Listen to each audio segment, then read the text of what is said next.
আসসালামু আলাইকুম everyone, welcome back to my new blog. আমি আয়াত ফ্রম আয়াত প্যারাডাইস। আশা করি সবাই ভালো আছেন, সুস্থ আছেন। আমিও ভালো আছি আলহামদুলিল্লাহ।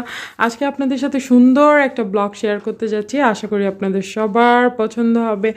তো ওই যে ওনাকে দেখছেন যে আমার পিছনে দাঁড়িয়ে আছে, তো আজকে ওনার স্কুলেও হচ্ছে গিয়ে সংস্কৃতি আর ক্রীড়া প্রতিযোগিতার অনুষ্ঠান আছে। তো আমি এই যে সকালবেলা উঠেই একদম রেডি টেডি হয়ে গিয়েছিলাম। তো আর কি আমার ছেলে অ্যাকচুয়ালি কোনো খেলাধুলাই পারে না কারণ এই কারণে বলতেছিলাম, গত এক সপ্তাহ ধরে তার খুব জ্বর ছিল, সে প্র্যাকটিসও করতে পারেনি খেলার জন্য। তো আমার মন এভাবে তার জন্যই খুশি ছিল যে না, অ্যাটলিস্ট অনুষ্ঠানে গিয়ে জয়েন করতে পারছি, কারণ তার জ্বরটা একটু সেরে গিয়েছিল আর সে মোটামুটি একটু সুস্থ হয়ে গিয়েছিল। তো এই তো রেডি টেডি হয়ে বের হয়ে গিয়েছিলাম কোনো আশা ছাড়াই আর কি, তাকে নিয়ে গিয়েছিলাম যে